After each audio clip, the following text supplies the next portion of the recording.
This is the Weekly Geek News Show, episode 12 for December 12th, 2014. I am your host, Mike Lewis, and I am the geek of many things and the master of none of them. This is the show where I review the news from the past week in tech and pop culture, and I search the web for the latest in geek news so you don't have to, and then I share them with you. So with that, let's get on to the news. First off this week, we'll start with movies and television. And news recently came out that Sony Pictures was hacked, including a massive leak of internal Sony Pictures documents and emails. Well, now many news sources have been looking through the release documents from that hack, including the Wall Street Journal. And the Wall Street Journal has found that some of the documents and emails detailed that Marvel wanted to get the rights for Spiderman from Sony for the Civil War storyline. And this would be really good because in the comic books, Spider-Man plays a huge part of the Civil War storyline. The plans were to collaborate on future Spider-Man movies where Marvel would produce a new Spider-Man trilogy, but Sony would retain creative control, marketing, and distribution. Many emails went all the way up the chain to Sony's CEO Kaz Hirai and Walt Disney's CEO Robert Iger. The Marvel and Sony talks eventually broke down, according to the Wall Street Journal. However, future talks could happen. They are planning a summit for Spider-Man control in January. We will see if that still happens. On Marvel's Agents of S.H.I.E.L.D., it has announced that it will tie into the Age of Ultron movie. The show is currently halfway through its second season, and Marvel is planning on it eventually intersecting with the plot in Avengers Age of Ultron. The S.H.I.E.L.D. television show has been affected before with the Marvel movies, such as Thor: The Dark World and Captain America: The Winter Soldier. Age of Ultron is hitting theaters on May 1st, which conveniently is at the end of the show's second season. Showrunners Jed Whedon and Marissa Tancarone were interviewed this week, and Whedon said, "You should expect something. The Avengers is the big tent that all the franchise play under. Obviously, we're included in that." And Tancarone added, "I don't think any movie has the potential to impact us in the way that Captain America 2 did, but there will be connections." Also, in Marvel news, a few months ago, legendary actor Al Pacino said that he would be interested in getting involved with the Marvel film product. This week, the actor revealed that he has actually met with the Marvel Studios boss, Kevin Feige, and that they are working on a role for him, and that is all that is known for now. In the world of DC Comics, Teen Titans TV series will start shooting next year. DC will bring a live-action television show to TNT featuring the Teen Titans as seen in earlier cartoon renditions. The pilot is being written by Akiva Goldsman and Mark Hames. Goldman has done writing for Fringe, I Am Legend, and A Beautiful Mind. Starfire and Raven have been confirmed as members of the Titans, but no mention yet of Beast Boy or Cyborg or any of the other characters. New Star Wars comic book series will be released from Marvel and Disney on January 14, 2015. Comicbook.com says that Marvel plans on selling 1 million copies of the comics when it is released next year. The story will be set shortly after the destruction of the first Death Star in Star Wars Episode 4 A New Hope and before The Empire Strikes Back. Along with this series, there are 2 other comics that are being coordinated with Lucasfilm that will line up with both the original films and Episode 7, 8, and 9. Princess Leia #1 will kick off a 5-issue miniseries in March 2015, and also Darth Vader #1 will kick off in February 2015. Also, 30 variant covers for the comic books were displayed this week.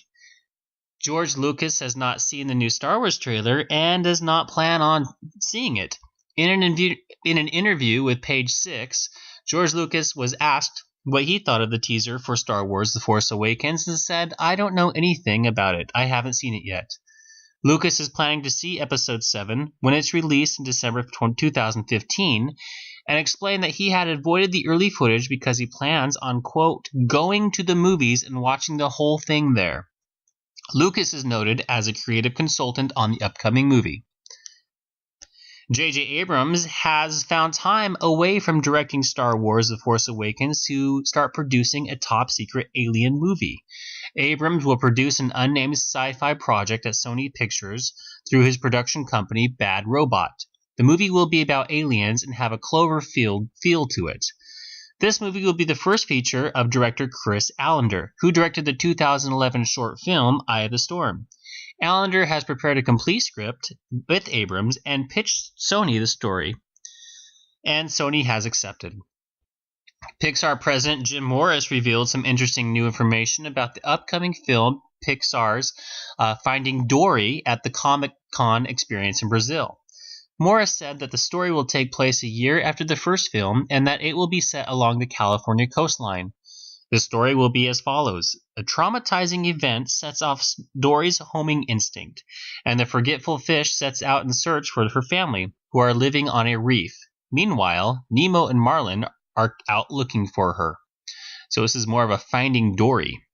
The story will be mainly set in the Marine Biology Institute of California, and Dory learns that she was born and raised at the institute and was then released into the ocean when she was a child.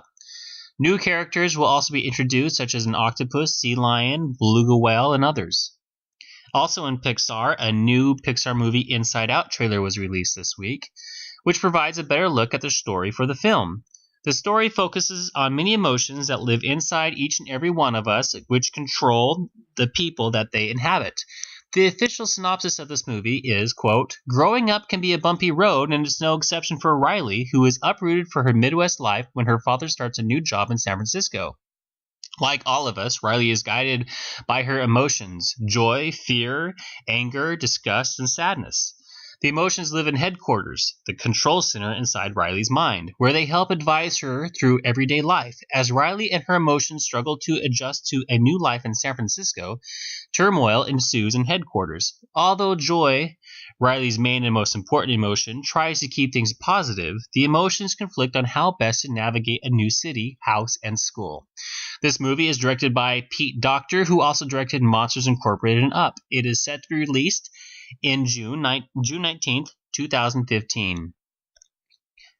Mark Hamill, who played the villain known as the Trickster in the Flash TV series in the 90s, will return as the Trickster in the ongoing Flash series on the WB channel.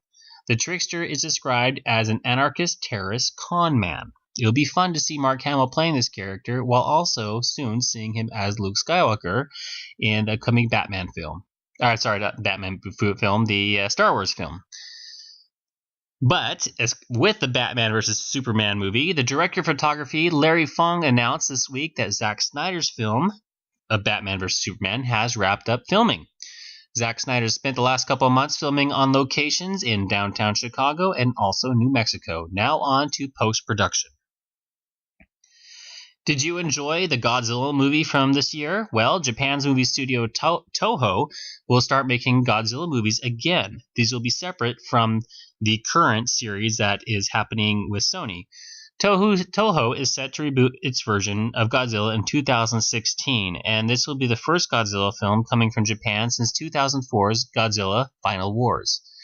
American reboot of Godzilla managed to bring in more than $500 million at the box office worldwide, and Toho would like to strike while the monster's popularity is strong. Cinema Today reports that production is slated to begin in summer 2015. And the upcoming new Japanese production film will not be related to the recent Hollywood release, but a totally new Godzilla. No word right now if the monster will be CGI or a man in a rubber suit. Director David Green is in talks with Paramount Pictures to direct Teenage Mutant Ninja Turtles 2. He also directed the movie Earth to Echo. New characters are also slated for this movie, including Bebop and Rocksteady. Casey Jones is also a character that they are like to fit into the movie. Teenage Mutant Ninja Turtles 2 will be released in June 2016. Christopher Nolan has apparently been offered the opportunity to direct the film adaptation of the book Ready Player One.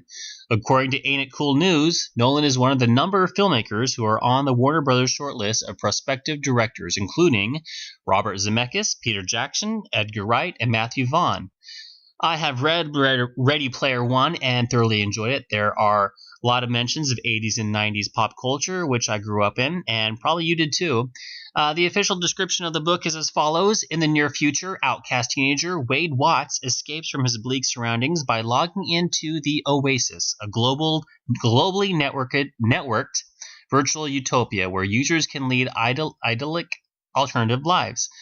When the eccentric billionaire who created the oasis dies, he offers up his vast fortune as the prize in an elaborate treasure hunt. Along with gamers from around the world, Wade joins the adventure and quickly finds himself pitted against powerful corporate foes and other ruthless competitors who will do anything in the oasis or the real world to reach the treasure first. It is very enjoyable. I recommend this book, and I also look forward to the movie if it does happen. That is it for movies and television now for this week. On to technology. There are new changes in an update to Android Wear. The new update that begins rolling out today for Google's smartwatch operating system will include custom watch faces, new features, and bug fixes. Google has unleashed its Watch Face API for developers, and now we get to see the first examples of what it can do. Some of the new features available to developers include the tools to integrate weather, calendar, data, altitude, data from sensors on the watch or the phone, and data coming from specific apps. Are you interested in Android Wear, smartwatches, or Apple's upcoming Apple Watch? Samsung VR headset, virtual reality headset, is available now online for $200. This virtual reality headset does not come with a screen, but requires a Note 4 smartphone to act as its screen. Samsung specifically notes that device targeted specifically to developers or early adopters of technology. However, anyone can purchase the headset on the website. In gaming, in August, classic video game company Sierra was announced that they were returning to develop games, starting with classic franchises included King's Quest. At the Game Awards in Las Vegas this week, Sierra released a new trailer for the game King's Quest. The new game has a new sleek 3D art style, and it will launch in the fall of next year. Sony has been losing a lot of money over the past few years that is lost out to their competitors in many markets. The one area that has been making money, though, is the video game market. Sony has said that it will be leaning on its PlayStation division in the near future to lift the company's financials for the next several years. PlayStation 4 is a recent hit for Sony Computer Entertainment, and the 3 previous PlayStation consoles and 2 handhelds also brought revenue for Sony. The PlayStation 2 is one of the most popular video game consoles of all time and is the highest selling console of all time. Finally, a trailer for Street Fighter V was released this week, and the game will be a PlayStation 4 and PC exclusive. However, in recent history, the word exclusive has meant time exclusive, as time has gone by, those exclusive games were also available for other platforms. So we could see Street Fighter V eventually appear on the Xbox One and other platforms. And finally, for fun, I found online a Wookiee Diary. This is a $20 notebook with ruled pages on DisneyStore.com. A Chewbacca-themed 160-page notebook. It is covered in Wookiee coat fur, which is synthetic, of course. No Wookiees were actually harmed in the making of this diary. When you open the diary, it makes Wookiee sounds. I guess you can tell if someone is reading your diary, since it does not have a lock, but it will make a sound, actually a roar. Once again, $20 is available at DisneyStore.com. Thank you for watching and liking and commenting on this video. Please share it with your friends or whoever you think would enjoy learning about pop culture and tech for this past week. You can find links for today's show in the video description below to find out more. Once again, if you get some value out of the show, please share it with others so they can also watch it. If you would like to contribute your own audio to the show, or if you hear any news that you would like me to share for next week, write to me at weeklygeeknewsshow@gmail.com, and a new show will be available next Friday. Have a wonderful weekend, and thank you again for watching.